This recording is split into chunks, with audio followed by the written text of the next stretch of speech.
Salut les myrmidons, c'est le prod. Sabisco. Mais non les amis, ce n'est pas votre cher prod, bien aimé et vénéré. Qui vous parle? Mais c'est moi, Thomas. Hey, quel magnifique talent d'imitateur, n'est-ce pas? En même temps, c'est vrai que c'est un petit peu mon métier, quoi. Mais aujourd'hui, ce n'est pas l'acteur qui vous parle, mais bien le fondateur du Parc des Panthéonistes, une chaîne YouTube sur laquelle on aime beaucoup parler de cinéma et faire des classements. Et de classements, il en sera justement question dans cette vidéo où, avec l'ami Pierre, nous allons vous révéler notre top 10 des meilleures anecdotes dans l'histoire du 7e art. Action!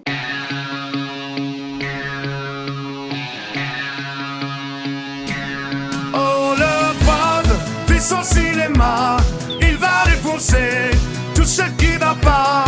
Oui, le prod fait son cinéma. Hop, José, pose-toi 2 secondes. T'en as marre d'avoir 0 client alors que t'as le salaire de Martine à payer? Besoin d'une pub pour ton entreprise? On la filme, t'as un blockbuster de McTiernan. Un événement à immortaliser? Ça va devenir Highlander avec 3 fois plus d'éclairs. On bosse bien, on te fait pas chier avec des quotas à la con et on te livre un truc qui fait bander tes clients, ton patron et toute ta famille. Une famille entière qui bande. C'est pas ça le bonheur. Alors arrête de te faire enfumer par des boîtes de prod impersonnelles de merde cosmopolites qui vendent du corporate de sous-hommes et frappe à notre porte à grands coups de boule. En plus, on travaille avec des monteurs certifiés et formés par le prestigieux Valek Studio qui, non content de priver des parasites de leurs ressources vitales, c'est-à-dire ton fric, se permet de former des techniciens de qualité qui roulent en lambeaux. Alors entre merde visuelle et film béton, fais ton choix champion. Avec Pierre Carré Création, les gauchistes l'auront dans le fion. Et sans plus attendre, on commence avec la 10e place de ce top. En 10e position, on a pensé à mettre un film qui n'est peut-être pas le plus connu du top, mais dont l'anecdote est tellement à l'ancienne qu'on ne pouvait l'ignorer. Il s'agit de l'Odyssée de l'African Queen. Ce film de l'immense John Huston connut une production des plus tourmentées. Ce qui n'était pas pour déplaire au réalisateur que Sartre décrivait comme un aventurier. Boxeur, militaire, joueur, peintre, collectionneur d'art, clochard, buveur, écrivain, acteur et cinéaste. Bref, quelqu'un qui aime prendre la vie par le col. Ah, c'est sûr qu'on n'est pas sur du Jean tertiaire qui veut limiter son empreinte carbone, hein. Et tout au long des prises de vue qui ont lieu majoritairement entre l'Ouganda et la République démocratique du Congo, l'actrice Catherine Hepburn, pour protester contre l'alcoolisme effréné du réalisateur et de sa tête d'affiche Humphrey Bogart, décida de ne strictement boire que de l'eau pendant tout le tournage. Cependant, une bonne partie des acteurs et de l'équipe technique a justement été malade à en crever à cause de l'eau qui, dans ces incorruptibles pays chauds à la pointe de la technologie, semble être une denrée rare provoquant une diarrhée rare. Et le plus croustillant dans tout ça, c'est que seuls Huston et Bogart s'en sont sortis indemnes. Et oui, car les deux compères ne buvaient exclusivement que du whisky, même pour se laver les dents. Qui ne l'a jamais fait?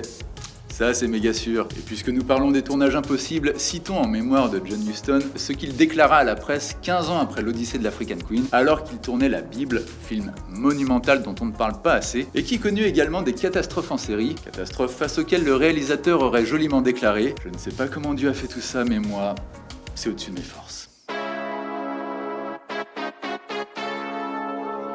Évidemment, je sais que vous l'attendiez, on ne pouvait pas faire ce top sans parler de Requin Homme de Claude Miller. Car s'il est connu que ce film à la fois éphémère et posthume est en lui-même un mystère qui obsède tous les cinéphiles à travers le globe, on sait moins que son tournage a été tout aussi incroyable. En effet, pour rentrer dans le rôle titre, Thierry Lhermitte a passé 3 mois en Amazonie avec la tribu anthropophage des Bitoku. Cette expérience l'ayant profondément marqué, il expliquait plus tard dans un entretien à Télé 7 jours que s'il n'avait fait plus que des comédies moyennes par la suite de sa carrière, c'était un choix assumé pour ne plus jamais revivre une aventure si exigeante. Il a toutefois gardé un si bon souvenir culinaire de son stage chez Bitoku qu'il a fait des pieds et des mains pour qu'ils apparaissent dans un de ses films pour leur rendre hommage. Et ce fut le cas dans Un Indien dans la ville. Et oui, les gentils primitifs qu'on voit dans ce film sympathique donner des leçons de vie à des bourgeois occidentaux pré-macronistes, ils aimaient les tartares de nouveau-nés. Mais après tout, comme le disait le grand anthropologue Claude Lévi-Strauss, si toutes les cultures se valent, alors le cannibalisme est juste une question de goût culinaire.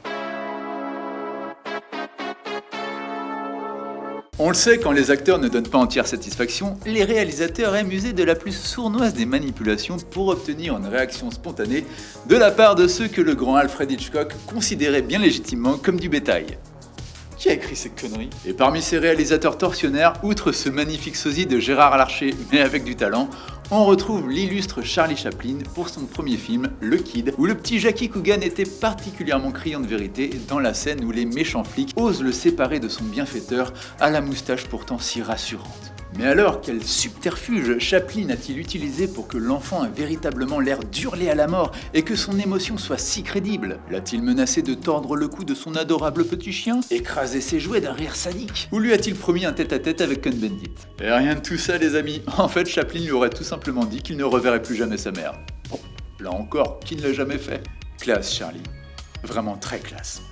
Et en même temps, quand on sait que cette même mère a escroqué son propre lardon pendant des années en détournant tous ses revenus, qui équivaudrait quand même à 92 millions de dollars de nos jours, au point de créer une jurisprudence aux États-Unis appelée la loi Coogan, justement pour protéger les enfants acteurs, eh bien on se demande si avoir grandi sans cette espèce de... eh bien n'a pas été finalement une bénédiction dans la vie de ce petit. Car comme le disait Pinochet devant les factures astronomiques que lui coûte le kérosène de ses hélicoptères, un mal pour un bien peut-être. Un mal pour un bien. 7ème place oblige, il fallait parler d'une saga dont c'est le chiffre porte-bonheur, celle de l'espion anglais le moins discret du monde, à savoir Bond, James Bond. Et plus particulièrement un opus, Les Diamants sont éternels, de Guy Hamilton. Le 7ème film de la saga fut un véritable enfer à cause des caprices de la star qui incarnait James Bond à l'époque. Sean Connery, alors en grève au moment du tournage, car on lui avait octroyé une voiture de fonction avec un boîtier manuel et non automatique, manifesta son mécontentement en mangeant la bouche grande ouverte pour chaque scène de repas. Des heures de rush ont ainsi dû être jetées et des kilomètres de pellicule brûlés. Le réalisateur Guy Hamilton, horrifié par le comportement de son acteur principal, déclara « C'était immonde. Sa bouche ressemblait à une machine à laver mais avec des gros morceaux de viande et de purée à l'intérieur. Comment des spectatrices pouvaient avoir envie de l'embrasser après ça? Tu l'as dit, Guy. »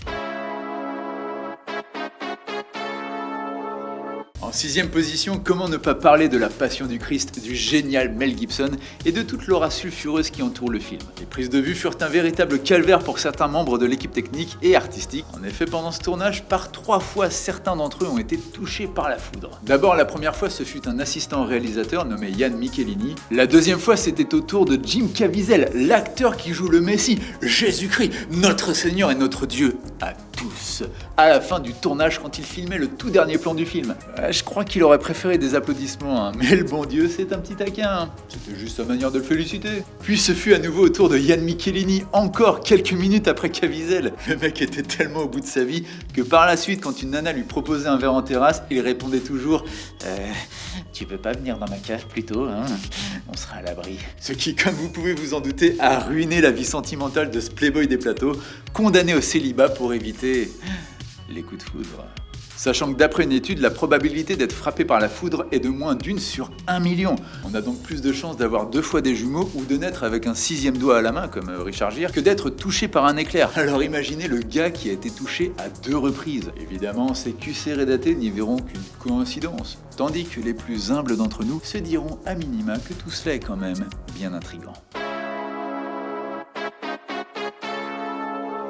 À la 5ème place de notre classement, ce n'est pas un mais 3 films qu'on a décidé de mettre, puisqu'il s'agit de la trilogie du dollar de Sergio Leone, et du fait que tout le monde pense que ces films ont été tournés dans les plaines les plus arides des États-Unis. Eh bien, contrairement à ce qu'on pourrait croire, le réalisateur italien qui a filmé certains des westerns les plus cultes du 7e art, non seulement avait le bon goût de ne pas parler un mot d'anglais, mais en plus filmé la plupart de ses films, y compris Il était une fois dans l'Ouest, pourtant censé se dérouler dans le fin fond de l'Ouest américain le plus sauvage, en Europe. Et devinez où? Où est-ce qu'on peut trouver ce genre de terrain non entretenu parce que des générations de jardiniers ont eu la flemme de les arroser au fil des siècles? Allez, je vais essayer de le dire sans vomir. En Espagne.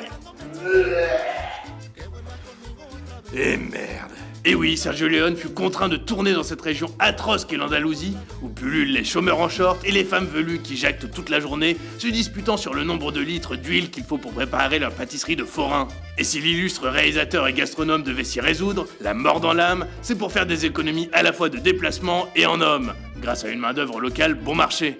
Bah oui, tu m'étonnes, c'est pas des Scandinaves, hein. Ces tournages eurent principalement lieu à Tabernas, connu pour ses paysages sales et désertiques. Autre anecdote amusante, Sergio Leone demandait à des figurants recrutés sur les ports de pêche andalous de calculer dans leur tête 247 x 356, tout en fixant la caméra, car c'était le seul moyen de leur donner un air vraiment méchant et dangereux sur ces gros plans. Mais oui, après tout, qu'est-ce qui rend de plus vindicatif un sous-développé que la confrontation face à ses propres lacunes? T'as déjà rappelé à un jeune CPF la moyenne du QI de son pays d'origine qui lui manque tant? Essaie un peu pour voir. Qui sait, elle passera certainement de CPF à OQTF. Petit aparté sur le terme de western spaghetti, car beaucoup ignorent sa signification. En fait, outre le fait d'être réalisé par des Italiens, c'est un genre cinématographique qui n'a pas pour but de glorifier les valeurs traditionnelles fondatrices de la nation américaine. Ils sont dénués de morale et même empreints d'un humour qui fait relativiser la violence. Et si le genre a si bien marché à une époque, c'est parce que beaucoup trouvaient cela jubilatoire. À la 4e position de ce top, nous allons justement parler d'un 4e opus d'une saga qui fut pourtant historiquement le premier à être filmé, à savoir Star Wars épisode 4, Un Nouvel Espoir. Et l'anecdote rigolote concerne un pari audacieux qui a rapporté beaucoup d'argent à un réalisateur qui n'était pas celui du film. En 1977, quand ce film s'appelait encore simplement Star Wars, George Lucas, son réalisateur, était stressé et multipliait les bonnes courantes des familles, tant il doutait du succès de son film. Il pensait même que celui de son pote Steven Spielberg, Rencontre du troisième type, qui sortait au même moment, allait faire beaucoup plus de recettes. Spielberg, qui croyait en son ami et en avait assez qu'il repeigne ses toilettes après chaque passage, lui propose alors, pour le détendre un peu, un pari amical. Échanger 2,5% des recettes de son Star Wars contre 2,5% des recettes de Rencontre du troisième type. Ça, plus un sachet de smecta. Lucas accepte, et depuis, Spielberg reçoit ainsi une part des recettes de Star Wars à vie. Car vu l'immense succès du film, ce pari s'est révélé incroyablement lucratif pour Spielberg, qui aurait gagné des dizaines de millions de dollars grâce à celui-ci. Et le plus drôle, c'est que le mec qui n'a pourtant eu aucun rôle dans la production de ce film continue encore aujourd'hui à toucher des revenus grâce à ce pari improbable fait il y a 40 ans. Eh oui, parce que le film est devenu par la suite une immense franchise et génère donc encore des revenus, en partie grâce aux ventes de produits dérivés, aux redevances des diffusions, aux rééditions et aux nouvelles adaptations. Donc la prochaine fois que Steven vous dit quel numéro jouer au loto, vous l'écoutez. Sur la 3e marche du podium, comment peut-on parler de cinéma sans évoquer la filmographie de Kubrick, et en l'occurrence son film de guerre Full Metal Jacket. Saviez-vous que l'acteur qui joue le mémorable sergent instructeur Hartman dans le film n'était même pas acteur? En effet, Ronald Lee Aimé, dit Early Aimé, était un militaire de carrière qui, réformé en 1972 pour des raisons médicales, a décidé d'officier en tant que consultant technique sur des films de guerre. Le plus connu d'entre eux est Apocalypse Now. C'est en insultant copieusement les acteurs pendant le casting du film de Kubrick que le réalisateur américain fut impressionné par la forte personnalité de son consultant et l'engagea comme acteur avec la liberté d'écrire une partie des dialogues et même d'improviser. On se demande d'ailleurs quelles insultes il utiliserait de nos jours pour un remake. Montrez-moi que vous en avez une paire comme Brigitte! Bonne de fans de K-pop! Escrologiste! Triple vacciné! Chamelier de la CAF! Et toi, fils de pute, tu t'identifies comme quoi avec ton corps de lâche? Un invertébré ou un journaliste de quotidien? Comment tu t'appelles pour écrire de centriste? Titouan, chef. Ta mère t'a chié, Titouan. Elle a pondu un étron si gros qu'elle lui a donné un prénom après des années d'échecs avec la jante masculine, qui la méprisait bien légitimement pour avoir enchaîné des kilomètres de bites, en croyant que ça n'entacherait pas sa vertu, alors qu'elle a la chatte en lambeau. Ses lèvres du bas pendent tellement qu'on dirait un rideau de douche pakistanais. Sur la 2e marche du podium, on retrouve Gladiator et son accident fatal qui lui a pourtant permis d'obtenir le BAFTA des meilleurs effets visuels en 2001. Car la plupart des gens l'ignorent, tant cela était bien géré, mais le film de Ridley Scott a dû composer avec la mort soudaine de l'un de ses acteurs principaux en plein tournage. Le décès en question n'est pas survenu à cause des multiples scènes dans l'arène d'une violence inouïe, ni même de la dangereuse reconstitution épique de la bataille contre les barbares qui ouvre le film. Non, à cause d'un concours d'alcool. En effet, Oliver Reed, l'acteur qui jouait le très solide et très classe Proximo, était connu pour son amour de la boisson et ses records personnels en la matière. Il avait pour habitude de se rendre dans un bar à Malte, où était tourné le film, pour boire des coups avec les marins devant le vieux port qui tenait l'établissement. Un soir, alors que 5 colosses des mers le défièrent, l'acteur invoqua ses origines anglaises et but d'affilée, tenez-vous bien, 8 pintes de bière, 12 rhum doubles et 14 whisky purs. Malte. Après avoir émerveillé ces gens de la profession qui ont pourtant un lever de coude aussi réputé que leur passion pour les plaisirs solitaires ou entre mecs en haute mer, Oliver Reed a été victime d'une crise cardiaque soudaine. Paix à son âme imbibée. Et depuis, le bar a toujours sa dernière facture impayée et vend même des t-shirts. Mais par rancunier, l'établissement a décidé de changer de nom pour s'appeler désormais Holly's Last Pub, le dernier bar d'Oliver en français donc. Et certaines scènes du film, notamment la mort de son personnage, ont donc été générées en numérique, augmentant le budget de 2 à 3 millions de dollars, ce qui était considérable pour l'époque. Le film a été dédié à sa mémoire et sa pierre tombale est régulièrement décorée de bouteilles d'alcool et de canettes de bière déposées par les visiteurs en guise d'hommage. De votre côté, si vous devez être un poivreau, buvez du demi-chelot, ça vous enverra une bonne dose de France directement dans la panse. Avant de vous dévoiler le numéro 1 de ce top, citons quelques autres anecdotes un peu plus hors série, mais qui valent leur pesant de cacahuètes. Par exemple, saviez-vous que Jean-François Richet a limite joué sa carrière à pile ou face? En effet, le réalisateur français n'avait qu'un budget de 20 000 € issu de ses allocations chômage, donc payé avec ton fric. Or, il lui fallait le double pour produire son premier film, État des lieux. Il s'est donc rendu au casino, a tout misé sur le rouge et il a gagné et est reparti avec le double de sa mise initiale. Le film a donc pu se faire et la suite, on la connaît, son biopic sur Mesrine et sa carrière à Hollywood. Bon, par contre, on va éviter de parler de Vidocq, hein. Saviez-vous également que c'est le popcorn qui a sauvé l'exploitation en salle? En effet, lorsque pendant la Grande Dépression, celles-ci fermaient les unes après les autres, quelques exploitants eurent l'idée de proposer ces confiseries aussi fades que du coton aromatisé au carton chez eux plutôt que de laisser des vendeurs ambulants faire leur commerce devant leur établissement. Résultat, un tabac. Un exploitant de Dallas s'est d'ailleurs rendu compte que les salles où le popcorn était proposé faisaient des bénéfices alors que celles qui n'en vendaient pas étaient condamnées à fermer car déficitaires. Et aujourd'hui encore, dans beaucoup de salles de cinéma, sachez qu'une grande partie des profits provient des ventes de confiseries, de boissons et de popcorn plutôt que des billets d'entrée. Et la dernière petite hors-série pour la route, sachez que ni Michelle Rodriguez ni Jordana Brewster n'avaient le permis de conduire lorsqu'elles ont tourné Fast and Furious. Et je me disais aussi que c'était déjà bizarre de les voir réussir des créneaux, alors des courses-poursuites, là le film rentrait carrément dans la catégorie science-fiction. Et c'est sur ces belles paroles pleines de masculinité toxique que je laisse maintenant la parole à Pierre, car j'imagine que vous trépignez d'impatience sur votre trépied en bois de hêtre. Place au numéro 1. En première place de ce top, il fallait absolument qu'on mentionne cette catastrophe infernale qui, grâce au génie de son metteur en scène, a fini par être transformée en atout majeur pour le film. Je veux bien entendu vous parler de l'absence de requin dans le cultissime Jaws, alias les Dents de la Mer. En effet, Spielberg, dont c'était le 3e long métrage à l'époque, avait fait confectionner un animatronique de 7,5 mètres de long pour 1 tonne d'œufs capable d'aller sous l'eau et baptisé Bruce en hommage à Bruce Rammer, l'avocat de Steven Spielberg. Et le surnom de Bruce est devenu célèbre et il a même été repris en 2003 par Pixar pour le personnage du requin dans Le Monde de Nemo en hommage au film de 75. Mais le problème, c'est qu'une fois sur le tournage, on s'est rendu compte que la vraie star des Dents de la Mer, c'était pas Spielberg ni ses acteurs, mais cet enfoiré de Bruce mécanique qui faisait plus de caprices qu'une diva sous coke. Ce tas de ferraille à 250 000 balles, censé terroriser les plages, passait son temps à couler ou à rester coincé la gueule ouverte. L'équipe technique avertissait toutes les 5 minutes le réalisateur que la bête ne marchait pas. De quoi devenir dingue. Mais plutôt que de subir, ce malin de Spielberg a dû ruser. Il a viré la bête des 3/4 du film, misé sur la musique flippante de John Williams et a laissé les spectateurs flipper avec leur imagination. Le résultat, une véritable réussite. La menace devient alors aussi invisible qu'effrayante. Et comment Spielberg a su que ce film allait cartonner? Eh ben c'est lui-même qui va vous le raconter. Bref, j'ai vécu le pire tournage de ma vie. J'ai réalisé un film avec un requin, mais qui n'est pas un vrai requin, c'est un robot qui marche pas, enfin qui ne nage pas. En fait, il marchait pas non plus. Le requin qui coule, les techniciens qui gueulent, moi qui pleure sa race et les producteurs aussi car le budget a explosé. Mais après 6 mois de tournage au lieu de 2, le film est finalement prêt. On organise une avant-première, une grande salle, un public attentif. Moi, stressé, je reste en dehors pour écouter la réaction de l'audience. J'ai les mains tellement moites que j'ai l'impression d'être un homme en beurre. Le film commence, première attaque, ça sursaute. Deuxième attaque, un mec se lève. Je me dis, ok, il en a déjà marre, c'est raté. Puis le mec se met à courir vers la sortie. Là, je me suis dit que si je sors en courant d'un film, c'est vraiment parce que je ne veux plus accorder une seconde de ma vie à un truc aussi merdique et voir si je peux pas finalement aller au rendez-vous que j'avais décommandé pour aller au ciné. Le mec arrive à mon niveau, il m'a regardé, j'ai regardé, il a vomi, puis est retourné à sa place aussi rapidement qu'il l'avait quitté. Là, je me suis dit que mon film est pas juste flippant, il est viscéral.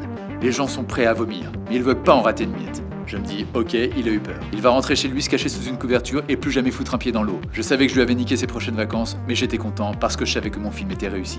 Bref, Les Dents de la Mer allaient être un carton. Rien que pour cette anecdote de l'avant-première, ça méritait la première place. Moralité, transformer une faiblesse en atout, ça peut te rendre riche, il suffit d'avoir du génie et un bon compositeur. Et même si certains médiocres snobinards ne supportent pas l'aura dont bénéficie ce réalisateur, aimons à rappeler qu'il est loin d'être un surhomme, n'oubliez pas, certes Spielberg reste un humain, mais comme un grand requin blanc reste un poisson. Voilà, merci encore à l'ami Thomas pour m'avoir aidé à déclamer ce panthéon des anecdotes. Je mets ses liens en description et sur OnlyFans pour toutes les femelles en rue qui n'auraient pas eu assez. Et si cette vidéo vous a plu, n'hésitez pas à nous dire en commentaire quelles anecdotes vous auriez voulu voir. Peut-être qu'on fera d'autres tops de ce genre ou qu'on imprimera vos suggestions pour les foutre au broyeur. On sait jamais. En attendant, écrase les crabes, deviens un nabab. Et si tu t'abonnes pas, c'est que t'es l'obsa. Et emmerde les collabos en partageant cette vidéo. C'était le prod. Ciao.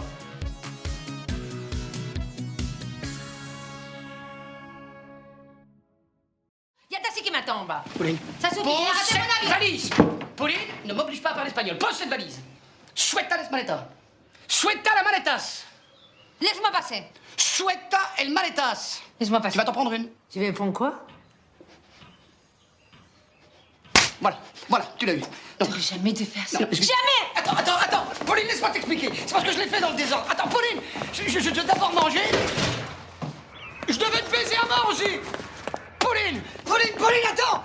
Pauline, laisse-moi t'expliquer, c'est une erreur. Pauline, je préviens, tu montes dans cette voiture, c'est terminé. Hein. C'est même pas la peine de revenir. Hein. Pauline, je vais brûler ta collection de taureaux. Ben, c'est ça. Casse-toi, bon vol, morue. Hein. Ça va, M. Martinet? Ouais. Chaud aujourd'hui, hein?